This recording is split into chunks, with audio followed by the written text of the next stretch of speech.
Since the dawn of time in 2011, internet warriors have been debating things on forums about 300 blackout brass, like which head stamps work and which don't, and whether you need to anneal, and whether Lee dies work or not. If you're forming 223 brass into 300 blackout, you're going to run into a lot of question marks along the way. So after a long and arduous quest, I have gathered what appears to be sufficient information to try converting myself. And I'm hoping to get that all in one video for you, so you don't have to go read 1,000 different arguments on 1,000 different forums. Now, if you're not interested in converting 223 brass into 300 blackout and would rather just buy it or stick with commercial options or whatever, that's fine. Just you're going to find the rest of this video very boring. I happen to have a buttload of 223 brass sitting around, and I'm cheap, so then 300 blackout brass can get kind of expensive, so I wanted to try forming my own. So the concept of forming brass is very simple. You just chop the neck and the shoulder off of 223 brass, and then you form a new neck and shoulder and trim the thing to length. That's basically it. Unfortunately, there's quite a few pitfalls here. So first off, brass gets thicker as you get further from the case mouth and work your way down the brass towards the case head, and not all brands are created equal. So if you neck down brass that's too thick, then your neck is going to have really thick walls. There's not enough room to hold the bullet you want and fit in the chamber at the same time. So you can, most likely it's just going to mean you can't chamber it, but it's possible, I think, that you could also chamber it and then fire it and then it's stuck and it has a really hard time ejecting. So neither of those is very fun. So besides that, 300 blackout chambers are kind of notoriously variable from chamber to chamber, so what works in my chamber might not work in your chamber, and so forth.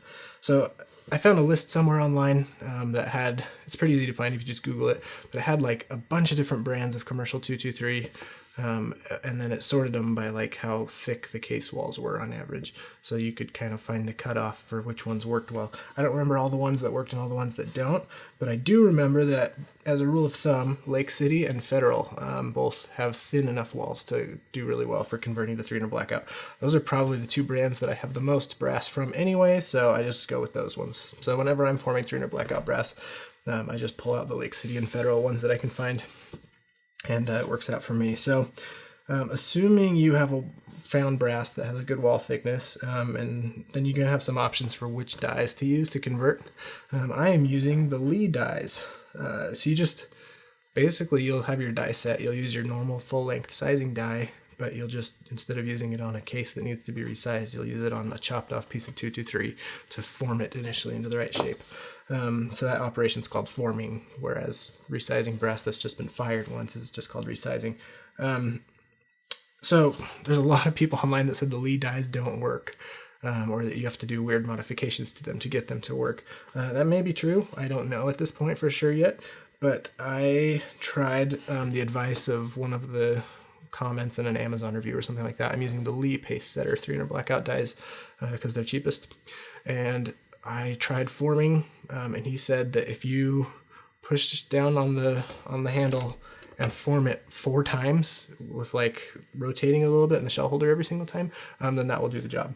And for me, it seems to have worked, but again, you'll find out by the end of this video if it really worked, I guess. But yeah, doing it 4 times seems to have given me consistent dimensions on all my brass. And it seems to have put the shoulder back where it's supposed to be. So I'm going to throw something up on your screen right now. This is a spreadsheet. I know, watching videos about spreadsheets is the most exciting thing you can think of, right?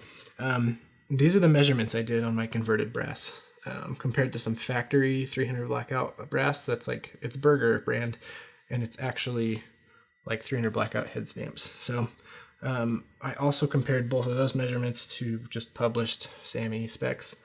So you don't need to read all of these. There's basically, look at the parts that are in red.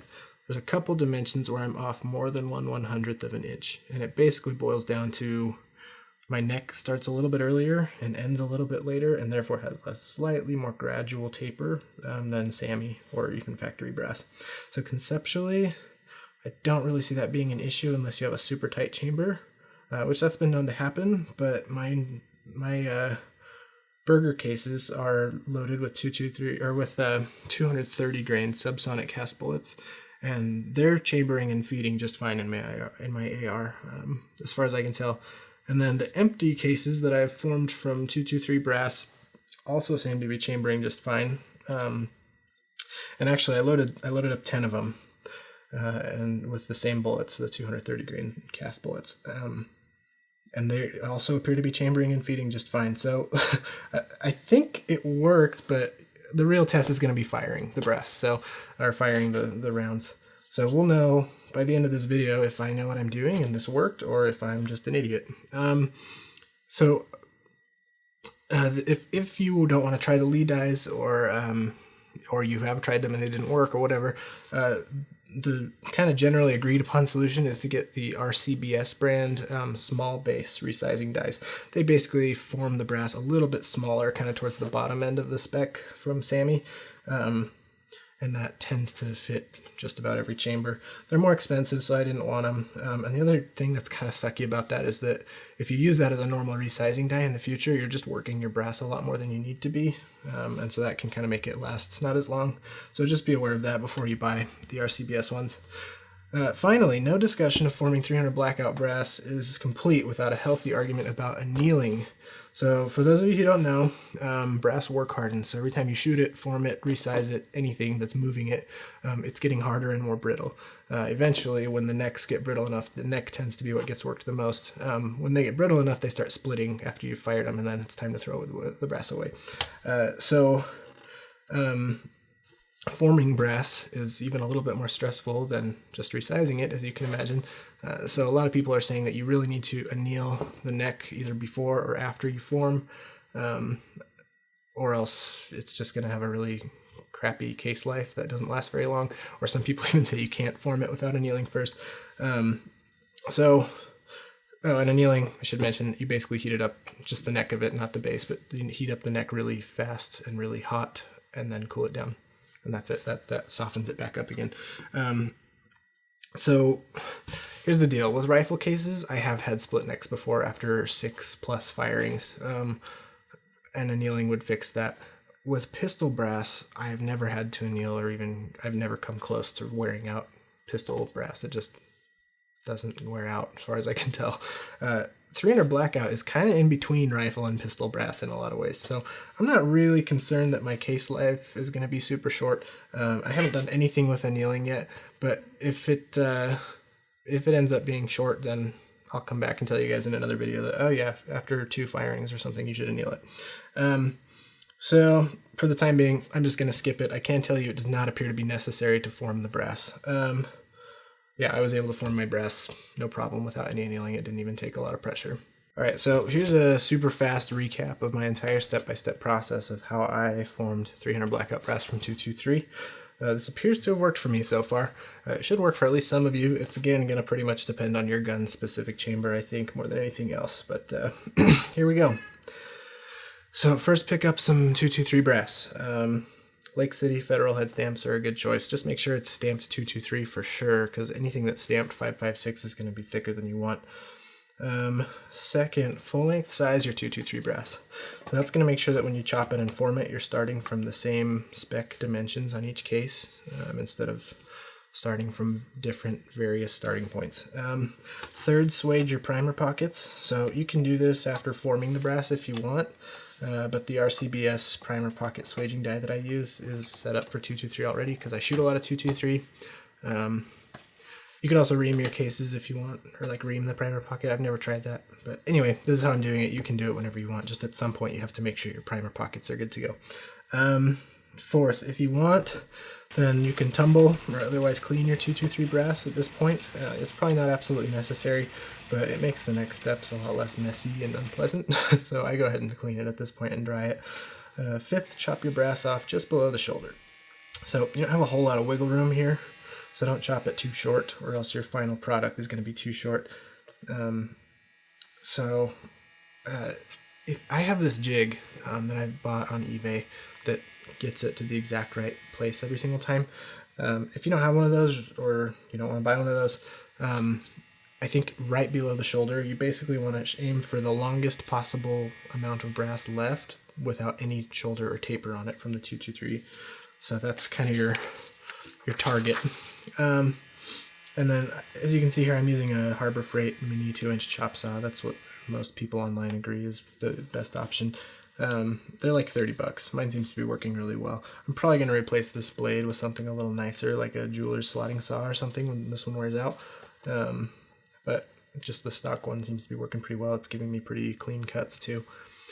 Sixth, chamfer and deburr the newly whitened case mouth. So it wears on your dies a lot to form ragged, jaggedy edged brass.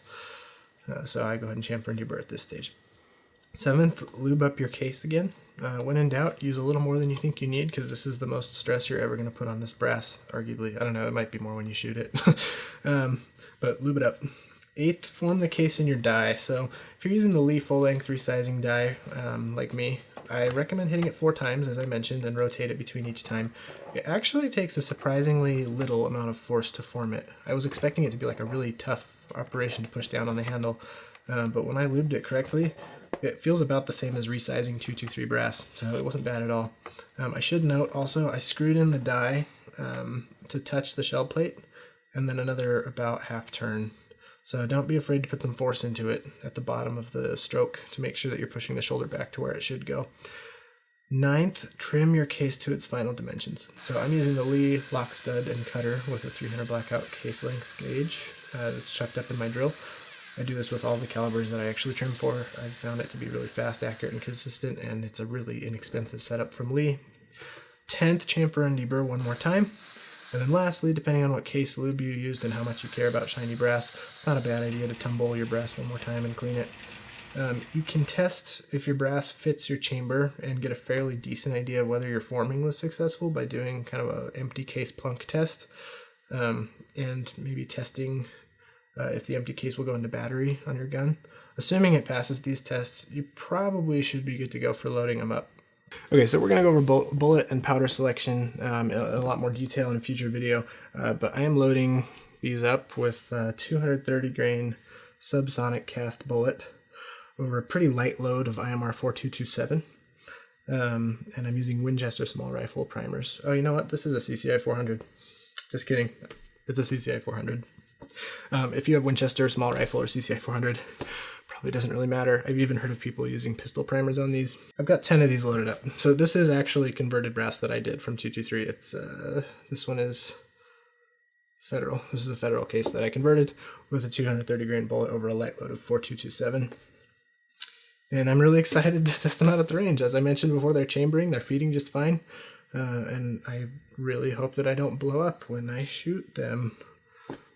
Alright, so I'm here at the range. I've got 10 rounds of 300 blackout loaded up with the pieces that I have. These 230 grain cells.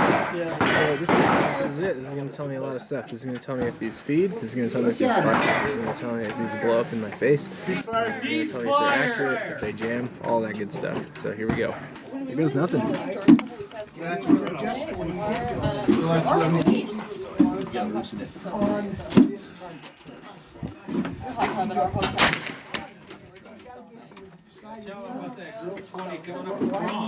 was. I was like, okay.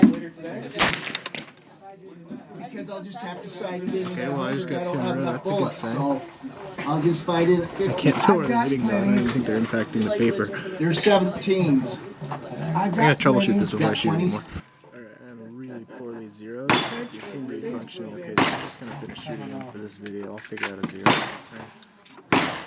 Glasses. I'll try another one.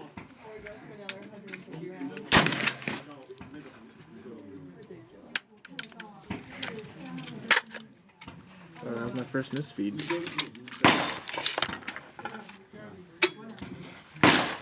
Scraped it real good.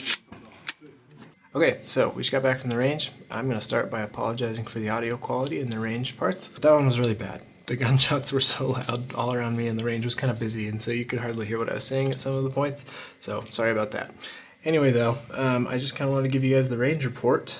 The first question I think obviously that's on everyone's minds is, did I die? Yes I did. Question number 2 is, did the rounds chamber okay? So both the factory brass and the formed brass chambered just fine. No problems chambering on either one of them, so that's good news. Next, did the rounds feed okay? Again, with factory and formed, so they both seem to feed just fine. Now, I think I had some feed issues with both of them. you'll see, I think you saw in the video that there was like a jam on one of them, but that was, I think, because of the PMAG. So the PMAG that I'm using is indicated for 5.56, which means it has these little lips on it kind of towards the front that are there to sort of, I guess, guide and stabilize 223 sized bullets and cartridges, I should say. Then they kind of get in the way when you're using giant fat bullets for 300 blackout. So more experimentation required, but as a general rule, they were feeding pretty okay. Next, where was the minimum charge that cycled the action at 100%? So I didn't have a whole lot of confidence in the cycling, even with the short gas system, until I was at between 9.5 and 10 grains of IMR 4227. Sometimes it would cycle before that, but it left a lot of unburned powder. It was really dirty. And it wasn't 100% cycling. So for me, probably 10 grains is a good minimum if you're after 100% reliable cycling with a pistol length gas system. And that's again in my 16-inch barrel. Where was the best accuracy? I'll throw the target up here so you can see it. They were all pretty good. The first one on the left that's crazy is I was kind of figuring my zero out still. But once I got it zeroed, they were all about the same. Roughly 4 minutes of angle. So it's not like stellar or anything like that, but I've mentioned before I'm not looking for crazy accuracy with this load. I think I can do better than 4 MOA though. So all of them more or less the same, and I'll get back to you if I find something more accurate next time. Next, was there a noticeable difference in accuracy between the factory and the formed brass? Hard to say. I wasn't shooting the formed brass for accuracy because I used all 10 of those rounds to find a zero. But the factory brass was accurate, so... and then, yeah, I think that's about it. I think, for me, the big takeaway is, for me, the lead die worked. Forming brass from 223, it worked 100% as well as the factory 300 blackout brass. So, if you're on the fence about whether you should buy the lead dies or not, at least if you have any Bear Creek Arsenal barrel, I would probably guess, the lead dies work just fine. Glad that the setup I have seems to be working, and I think from here it's just kind of tweaking and making minor changes to get 100% reliability and see if I can increase my accuracy. But I'm really happy with how it went. I should also mention one last thing. The subsonic rounds I shot were kind of surprisingly quiet. I mean, it was still a gunshot, but it wasn't anywhere near as loud as 223. So I'm really excited to see what it looks like with a can on it. So, yeah. Anyway, that's it. Thanks for watching. As always, if you like what you're watching here, like and subscribe, share, talk to your friends, go door to door, try to sell my channel to strangers. I just, anything you can do. Anything you can do. That's it. Until next time. Until next time.